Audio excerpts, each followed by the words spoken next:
हैं, लगातार पहाड़ों में मूसलाधार बारिश चल रही है, जिसकी वजह से लगातार पहाड़ दरक रहे हैं, सड़कों पर आ गए हैं।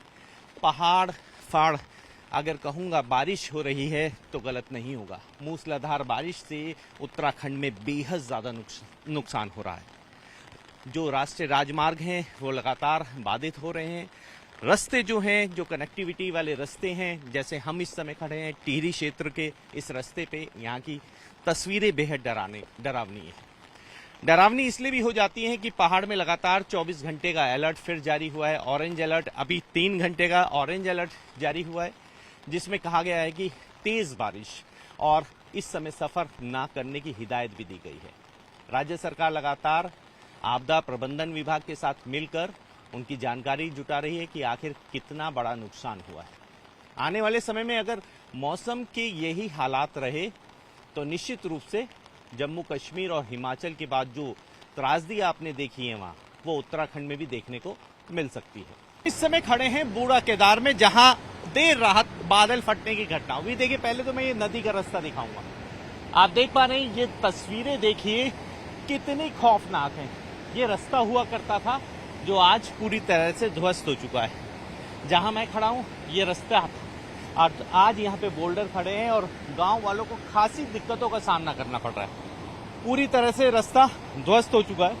आपसे पूछूंगा, स्थानीय हैं आप यहाँ पे, कब हुआ ये मामला? ये पूरा जो देख पा रहे हैं यहाँ तो रास्ता होता था पिछली बार। ये जो है कल रात की बात है। कल 4 बजे सुबह जो है ये यहाँ पे जो है लगातार बारिश हो रही है, और कल सुबह जो है 4 बजे मॉर्निंग में जैसे नदी की आवाज आई है। हमारा ये गांव है, सामने आप देख रहे होंगे, ये जो है राजस्व ग्राम गोफल है, और यहाँ पर जो है पूरा रास्ता बह गया है और पूरे गांव को वहाँ पूरा कटाव हो गया है। वो जो है 2023 में पूरा कटाव हो गया था। शासन प्रशासन को इसकी सूचना दी गई, उसके बावजूद 2024 में वहाँ फिर कटाव हुआ, उसकी सूचना शासन प्रशासन को दी गई है, लेकिन अभी वहाँ कोई सुरक्षा वाल नहीं लगाई गई है।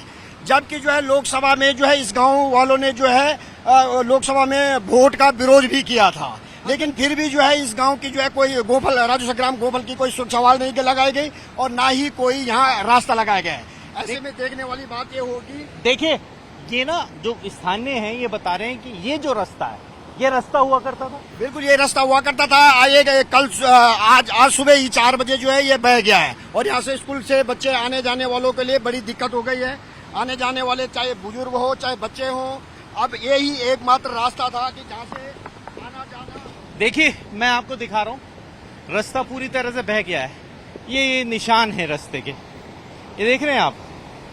ये पूरा जो रास्ता था यहाँ से होते हुए ये रास्ता उस गांव की तरफ जाता था। अगर मैं जूम करके दिखाने की कोशिश करूं, देखिए ये रास्ता ऐसे जाता था जहां आज नदी बन गई है। वो देखिए सामने गांव है, ऊपर सामने गांव है, और रास्ते की हालत आपने देखी। एक तस्वीर और दिखाता हूं आपको। यहाँ जो नुकसान हुआ है आप अंदाजा नहीं लगा सकते कितना बड़ा नुकसान हुआ है। सड़कें बह गई हैं, मकान ध्वस्त हो रहे हैं। तो देख रहे हैं आप सामने वाले मकान की स्थिति देखिए, और उसके ऊपर जो मकान बना है और ये जो पुल बना है ये भी पूरी तरह से क्षतिग्रस्त हो चुका है।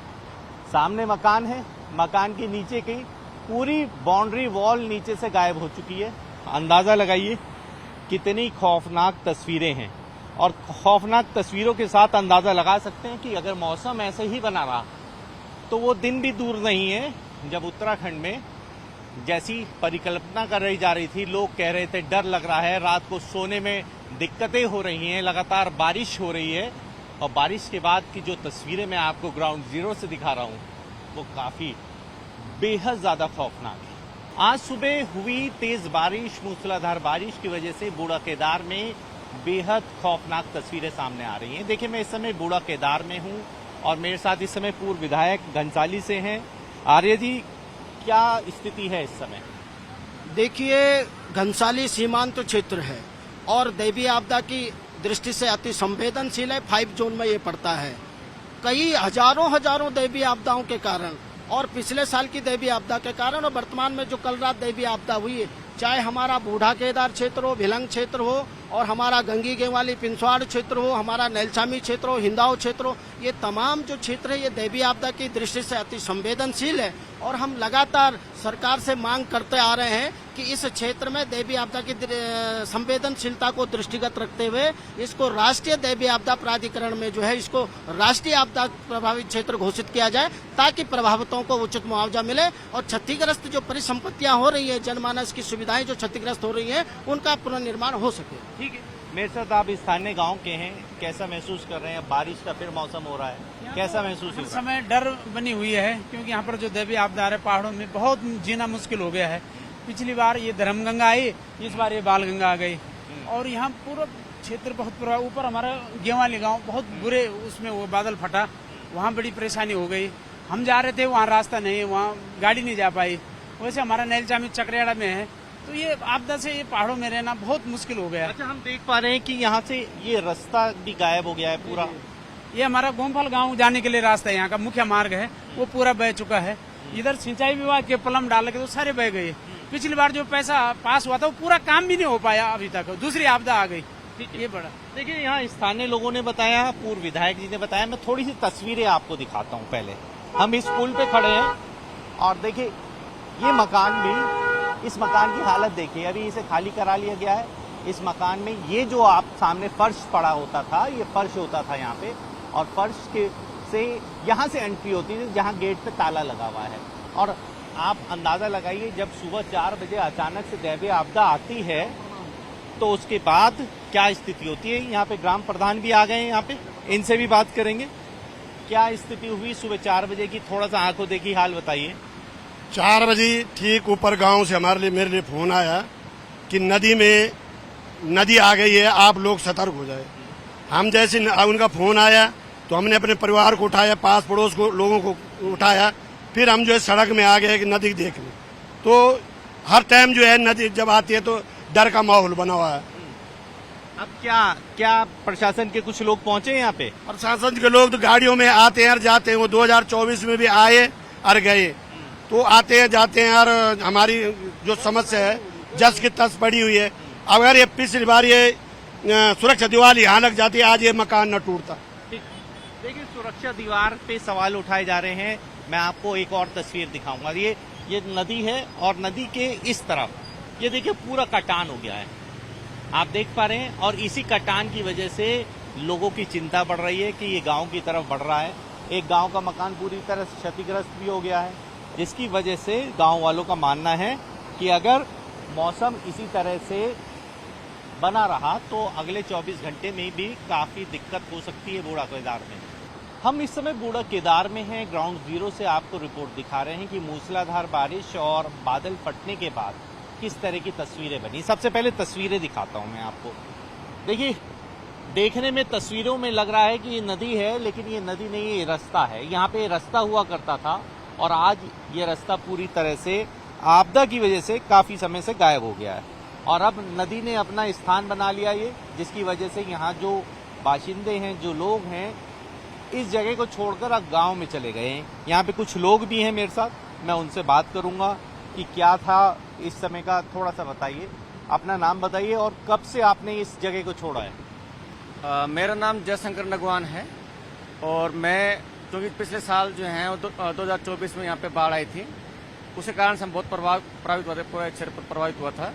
और पुनः जो है इस बार जो 2-3 जुलाई को 2025 में फिर से बाढ़ आई थी, लेकिन जो है कल शाम की जो रात की जो बाढ़ आई है उसके कारण से बहुत ज़्यादा यहाँ जो माहौल ख़राब हो गया है। और पूरा जो ये हमारा जो आवास है ये जो है वो कभी भी जो है बाढ़ की चपेट में आ सकता है। और जो कल रात की बाढ़ से जो नीचे का जो हमारे पूरे भवन है उसके नीचे पूरा जो है कोर लग गई है। और अगर ये कोर क्या कि लगातार जाती रही तो हमारे पूरे नीचे जितने भी आवास नीचे सब जो नीचे गिर सकते हैं। अच्छा, आप स्थानीय हैं, क्या स्थिति बहुत भयावह है। जब से यहाँ पर बाढ़ आई है तब से लोग यहाँ पर नहीं रह रहे हैं। और जबकि ये आश्रम जो है इसने राष्ट्र के लिए काम किया है, कई लोगों का निर्माण हुआ है यहाँ से।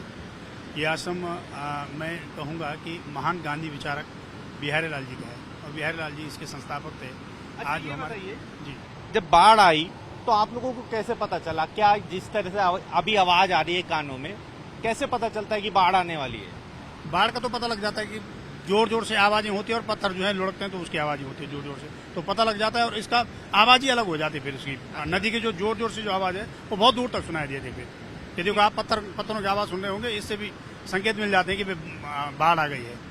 अच्छा, अभी अलर्ट को लेके प्रशासन अलर्ट है, आप लोग इसे कैसे देखते हैं? अलर्ट है, लेकिन हमारी सुरक्षा तो अलर्ट नहीं है ना। हमारी सुरक्षा तो आप देख रहे हैं, पूरा परिसर जो है बह चुका है।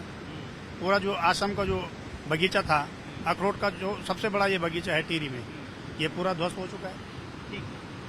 देखिए, यहाँ पे बाढ़ के बाद की जो स्थिति है, मैं ग्राउंड जीरो से दिखा रहा हूँ।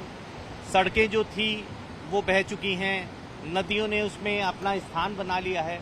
लगातार इसको लेके यहाँ के लोग बहुत ज़्यादा डरे हुए हैं, सहमे हुए हैं, और अभी अलर्ट फिर जारी किया गया है। और अलर्ट के बाद लोगों का सीधे रूप से कहना है, अलर्ट के बाद की जो तस्वीरें होंगी वो अपने आप में कई सवाल खड़ा करेंगी। हम इस समय बूढ़ा केदार में हैं। लोक जीवन विकास भारती संस्था है जो काफ़ी वर्षों से यहाँ पे काम कर रही थी। थोड़ी सी तस्वीर दिखाऊंगा कि जो बूढ़ा केदार में इस समय बारिश और मूसलाधार बारिश की वजह से जो तस्वीरें हैं वो देखिए। ये आप सामने देख रहे हैं, ये पूरा बगीचा होता था जिसपे विभिन्न प्रकार के पेड़ पौधे लगे हुए थे, जिसमें फलों के पौधे लगे हुए थे, काफ़ी अखरोट के थे और माल्टा के पेड़ थे। आज इसकी स्थिति आप देख रहे हैं कि क्या हो गई। ये जहाँ पानी चल रहा है, ये पूरा एक बगीचा होता था। आप देखिए, ये पूरा जो इलाका है, नदी ने अपना स्थान बना लिया है। देर रात आई बाढ़ बारिश की वजह से यहाँ की स्थिति देखिए। यहाँ के हमारे साथ लोग मौजूद हैं, स्थानीय लोग मौजूद हैं, उनसे बात करेंगे। सर, थोड़ा सा आप बताइए क्या हुआ है पूरा। थोड़ा सा आपकी जानकारी के लिए कि जो संस्थान है लोक जीवन विकास भारती, ये 1977 में आचार्य बिहारीलाल नगवान जी द्वारा स्थापित है। और यहाँ पर इस संस्थान में जो यहाँ पे गंगा और यमुना का उद्गम क्षेत्र है, वहाँ के बच्चे, जो दूर क्षेत्र के बच्चे हैं, उनको यहाँ पे उनके समग्र विकास के कार्यक्रम यहाँ पर संचालित होते रहे हैं। उनका जो है शिक्षण परिक्षण के साथ साथ उनको स्वावलंबी जीवन शिक्षा के लेकर सभी कार्यक्रम। बारिश के बाद की क्या तस्वीर है? बाढ़ के बाद क्या हो गया कि यहाँ पे लगातार जो है बाढ़ के कारण से पूरा हम लोगों का जो यहाँ पे जो एक हमारी नवप्रवर्तन कार्यक्रम था, माइक्रो कार्यक्रम था, पनबिजली थी गांव की अपनी, वो पूरा जो बाढ़ की चपेट में आए हैं वो पूरा बह गया है। हमारे जो कृषि बागवानी है, जो हमारे यहाँ पे जो मुख्य रूप से स्वावलंबन का केंद्र था, वो भी जो है इस बाढ़ की चपेट में पूरा आ गया है। और वर्तमान में ये बाढ़ सीधा जो है इसकी फाउंडेशन हो रही है, जो कि कभी भी जो है इस बाढ़ की चपेट में आ सकती है।